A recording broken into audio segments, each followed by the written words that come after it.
Hello, আসসালামু আলাইকুম। Welcome back to my new another blog. নতুন একটা ভিডিও নিয়ে ব্লগটা শুরু করলাম। আর আজকে ব্লগটা ছিল ঈদের দিন সকালের ব্লগ। তো এই তো ঈদের দিন সকালবেলা ঘুম থেকে উঠে গেছি, আর 1 মাস পর আসলে ঈদের ব্লগগুলো শেয়ার করা হচ্ছে। তো এই তো সকাল সকাল যখন ঘুম থেকে উঠলাম আর দেখলাম যে আকাশটা কিছুটা পরিমাণ মেঘলা ছিল। সকাল 7টা বাজে আজকে ঘুম থেকে উঠেছি। নর্মালি আমার বাসায় থাকলে কিন্তু আমার আরও লেট করে ঘুম থেকে ওঠা হয় ঈদের দিন, কিন্তু এখন যেহেতু শ্বশুরবাড়িতে আছি একটু সকাল সকাল উঠতে হয়। তো ওঠার পর আমি ফার্স্টেই বারান্দায় চলে গেছি, যে আমি আগে বারান্দায় যে আমাদের সামনের অংশটা ভিডিও করলাম। আর চারপাশে কিন্তু অলরেডি মসজিদ থেকে মাইকিং শুরু হয়ে গেছে। তো তারপর আমি ফ্রেশ হয়ে আমি রান্না করে আসছি। এখানে কিছু মশলা বের করা ছিল, সাথে গরু মাংস আর মুরগিটা কিন্তু গতকাল রাতেই আমি বের করে রেখে দিয়েছি, পানি ছাড়া ভিজিয়ে রাখছিলাম। তো তারপর আপনাদের ভাইয়া কিন্তু বের হয়েছে। বের হওয়ার পর ও আসলে সকাল উঠতে একটু লেট করে ফেলছে, তারপর ও তাড়াতাড়ি করেই রেডি হয়ে চলে যাচ্ছিল নামাজের জন্য। তো আমাদের বাসার সামনেই কিন্তু মসজিদ ছিল, ওই তো দূরে একটা মসজিদ দেখা যাচ্ছে। তো আপনাদের ভাইয়া ওই মসজিদে গিয়েছিল। তো যেহেতু মসজিদে চলে গেছে, আমি এদিকে আমাদের রান্নাটা শুরু করে দিচ্ছি। আর যাওয়ার আগে ও নাস্তা করে গিয়েছিল, একটু সেমাই খেয়ে গিয়েছিল, আসলে তারাও কারণে ওই ভিডিওটা করা হয়নি। তো এখানে আমি গরুর মাংসটা সকাল সকাল বসিয়ে দিলাম। আর আমার সকাল সকাল আসলে ঘুম থেকে উঠে তেমন কিছু খেতে আর ভালো লাগে না, তো আমি আর সকালে উঠে কিছু খাইনি, কিন্তু আমাকে একটু সেমাই খাইয়ে দিয়েছিল। তো সেই সেমাইটা খেয়েছিলাম, 1 চামচ ওর থেকে খেয়েছিলাম। খাওয়ার পর আমি আমার রান্নাটা রেডি করতেছিলাম, রান্নাটা করে ফেলতেছিলাম। তো আজকে আমি করব গরুর মাংস, সাথে একটু রোস্ট করব আর পোলাও করব। তো সেই জন্য কিন্তু আমি এখানে গরু মাংস মশলাটা কষানো শুরু করে দিয়েছি। পেঁয়াজটা কিন্তু হালকা নরম হওয়ার পরে আমি আদা রসুনটা দিয়ে দিলাম, সাথে গরম মশলা ছিল। আর আজকের মাংসটা কিন্তু আমি আমার আম্মু রান্না করে যে ভুনা মাংসটা, আমি সেটাই ট্রাই করব। দেখি যদিও বা মায়ের হাতের রান্না আসলে কতটুকু করতে পারি বলা যায় না, তারপর ট্রাই করব।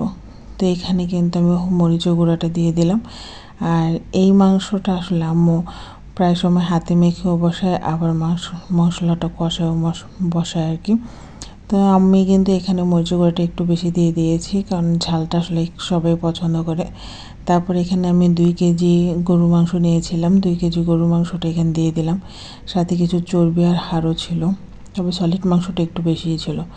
তো হলুদ মশলা সব কিছু দিয়ে মাংসটাকে এখন কষায় নেব। তো হলুদ যখন দিয়েছিলাম আসলে তখন হলুদের ভিডিওটা করা হয়নি, জাস্ট মরিচের গুঁড়াটাই দিয়েছিলাম। তো এখানে কিন্তু সাথে আমি বাদাম বাটা দিয়েছি, টক দই দিয়েছিলাম, সব দিয়েছিলাম। তো দিয়ে কিন্তু মাংসটা আমি বসিয়ে দিয়েছি। আর এখানে আমি নুডলস রান্না করতেছিলাম। আপনাদের ভাই আবার দোকানে যাবে, ওর জন্য একটু নুডলস রান্না করেছি। আর বাসায় গেস্ট আসবে, সকালে যেহেতু গেস্ট আসবে, তো সেই জন্য ওদের জন্য একটু নুডলস রান্না করেছিলাম। তো মাংসটা কিন্তু অলরেডি কষানো হয়ে গেছে। আর যে পানিটা উঠতেছে সেই পানিতে আমি কমিয়ে দিয়েছিলাম চুলা আঁচটা, ওই পানিটা দিয়ে মাংসটা সিদ্ধ হবে। তো নুডলস রান্না করা শেষ। আর এদিকে আমি রোস্টের জন্য মুরগিটাকে ফ্রাই করে নিচ্ছিলাম। তো এইখানে আমি ব্রয়লার মুরগি নিয়েছিলাম। ব্রয়লার মুরগিটাকে আমি রেগুলার 6 পিস মুরগি যে রোস্টের সাইজ করা হয় 6 পিস, আমি সেটাই করেছিলাম। করে আমি সামান্য একটু হলুদের গুঁড়া আর লবণ দিয়ে মেখে রোস্টটাকে আমি মুরগিটাকে ভেজে নিয়েছিলাম। তো একটু ভালো করে ভেজে নিয়েছিলাম, কারণ ব্রয়লার মুরগির আসলে একটু ভালো করে না ভাজলে দেখা যায় রান্নার পর কিন্তু সেটা থেকে রক্ত বের হয়।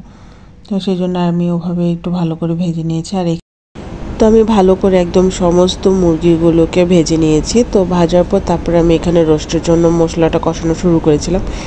তো এখানে কিন্তু আমি রসুন, আদা রসুন, পেঁয়াজ এগুলো বাটা দিয়েছিলাম, আর সামান্য কিছু আমি বেরেস্তাও করে দিয়েছিলাম। তারপর সাথে আমি বাদাম বাটাগুলো দিয়ে অনেকটা সময় নেড়ে কষিয়ে নিয়েছি। তারপর আমি এখানে আজকে প্যাকেট মশলা ইউজ করলাম। তো প্যাকেট মশলাটা দিয়ে আমি মশলাটাকে অনেকক্ষণ কষিয়ে নিয়েছি। কষানোর পর তারপর আমি মুরগিগুলোকে দিয়ে দিয়েছি।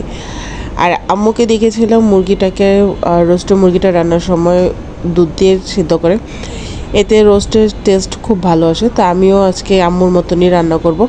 তো আমি এখানে কিন্তু দুধ দিয়ে দিয়েছিলাম, দুধ দেওয়ার পর তারপর আমি ঢেকে আমি রান্না করতেছিলাম। আর পাশে কিন্তু গরুর মাংসটা প্রায় হয়ে গেছে। আমি অল্প কিছুটা ঝোল দিয়েছি, যেহেতু এখানে ভুনা করব, তাই আমি অল্প কিছুটা ঝোল দিয়ে নিয়েছিলাম।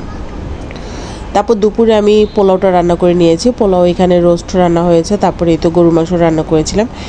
আর আজকে আমি আমার ঘরটাকে হালকা করে একটু সাজিয়েছিলাম। এই চাদরটা কিনেছিলাম ঈদ উপলক্ষে। যদিও বা আমার নতুন সংসার, তাই আমার সব কিছু একটু অগোছালোই থাকবে। তো ভেবেছিলাম দুপুরবেলা খাবো নিজের বাসায়, কিন্তু আমার উকিল মা এসে আমাদেরকে নিয়ে গেছে তাদের বাসায়। তো তাদের বাসায় যেয়ে আজকে আমাদের দুপুর লাঞ্চ করতে হয়েছে। তো তাদের বাসায় আজকে লাঞ্চের আইটেম ছিল রোস্ট, বেগুন ভাজা, পোলাও, তারপর ছিল গরুর মাংস, সাথে ছিল সালাদ ছিল, আর শেষ পাতে ছিল দই। তো আমি কিন্তু প্রথমে 2টা বেগুন ভাজা নিয়েছিলাম। বেগুন ভাজা দিয়ে আমি পোলাওটা খাওয়া শুরু করেছিলাম। বেগুন ভাজা দিয়ে পোলাও খেতে কিন্তু আমার খুব ভালো লাগে, আর বেগুন ভাজা তো আমার এমনিতে অনেক পছন্দ। তারপর আমি বেগুন ভাজা দিয়ে খাওয়া শুরু করলাম, আর বেগুন ভাজাটা কিন্তু খুব মজা হয়েছিল। আসলে বেগুন ভাজাটা এক একজন এক এক রকম করে, যেমন আমি এখানে কিছুটা ম্যাজিক মশলা অ্যাড করি, আমার কাছে ওইটা ভালো লাগে। আবার অন্য কারো হাতে একদম নর্মালি যে বেগুন ভাজাটা হয় সেটা খেতেও আমার খুব ভালো লাগে। তারপর আমি রোস্ট নিয়েছিলাম, রোস্টের টেস্টও ভালো ছিল। তারপর আমি সবার লাস্টে একটু গরুর মাংস নিয়েছিলাম। তো আমি সব রকম দিয়ে আমি খাবারটা শেষ করে দেন আমরা বাসায় চলে আসি। তারপর আমরা ছাদে একটু ছবি তুলি, আমি আপনার ভাইয়া মিলে একটু ছবি তুলি, দেন বাসায় চলে আসি।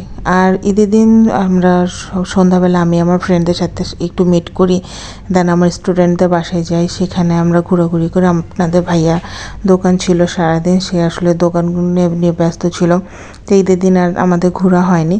তারপর আমরা ঈদের পর দিন গিয়েছিলাম, আমি রাইসা আপনাদের ভাইয়া মিলে গিয়েছিলাম আমাদের এলাকার 10 পাইবে।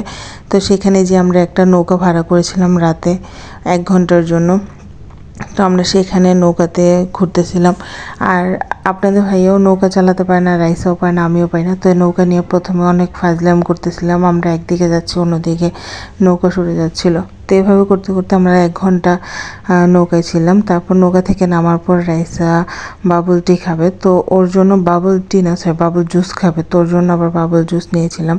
তো টেস্টটা আসলে অতটা ভালো ছিল না, কিন্তু বাচ্চা মানুষ তো কিছু করার নেই, তো দিয়েছিলাম। তারপর এখানে আবার অনেক রকম আচারের দোকান ছিল, তো সেই আচারগুলো আমি একটু ভিডিও করেছিলাম। তারপর এখান থেকে আমরা গিয়েছিলাম, সেখানে একটা রেস্টুরেন্ট ছিল, ফুড বিল্লার রেস্টুরেন্ট, আমরা সেই রেস্টুরেন্টে গিয়েছিলাম। সেখানে যেয়ে আমরা একটা পিৎজা অর্ডার করি। তো এই আচারের দোকানটা দোকানটার পাশেই ছিল। তারপর আমরা এখানে আসার পর পিৎজা অর্ডার করি। পিৎজা অর্ডার করে দেন আমরা অনেকটা সময় ওখানে বসেছিলাম, আর এই তো একটু ভিডিও করতেছিলাম পুরো রেস্টুরেন্টটা। তো পুরো মেনু কার্ডটা কিন্তু এখানে আপনাদের সাথে শেয়ার করলাম। আর এর আগেও এখানে আমাদের খাওয়া হয়েছিল, আমাদের লুডো গ্রুপের সবাই মিলে একটা গেট টুগেদার করেছিলাম, সেখানে কিন্তু আমরা এই রেস্টুরেন্টে আড্ডা দিয়েছিলাম। এখান থেকে আমরা নুডলস খেয়েছিলাম, সাথে পিৎজাও নিয়েছিলাম। তো সেইখানেই আবার আমরা এসেছিলাম, যদিও আমি গিয়েছিলাম চিকেন ফ্রাই খাওয়ার জন্য, কিন্তু তাদের চিকেন ফ্রাই নাকি শেষ হয়ে গেছে, তো সেখানে আমরা পিৎজা অর্ডার করি। তো এই তো রাইসাও আর আপনাদের ভাইয়া কিন্তু কথা বলতেছিল আর দুষ্টামি করতেছিল। তারপর এখানে আমরা কিছুক্ষণ ছবি তোলার পর আমাদের পিৎজা চলে আসে। তো এখন এই পিৎজাটা এই তো আমাদের পিৎজাটা দেখলাম, ভিডিও করতেছিলাম, কিছু ছবিও নিয়েছিলাম। তারপর আমরা আমাদের পিৎজা খাওয়া শুরু করলাম। তো তাড়াতাড়ি আসলে যাওয়া দরকার বাসায়, কারণ অনেকটা সময় লেট হয়ে গেছে, আর আজকে আসার পর আসলে অনেকটা সময় লেট হয়ে গেছিলো। তো এই ছিল আমার আজকের ব্লগ। কেমন লাগলো অবশ্যই কমেন্ট করে জানাবেন, লাইক ফলো শেয়ার করবেন, সাবস্ক্রাইব করতে ভুল করবেন না, আর ফেসবুক পেজ থেকে দেখলে অবশ্যই ফলো করবেন। সবাই ভালো থাকবেন, সুস্থ থাকবেন, আল্লাহ হাফেজ।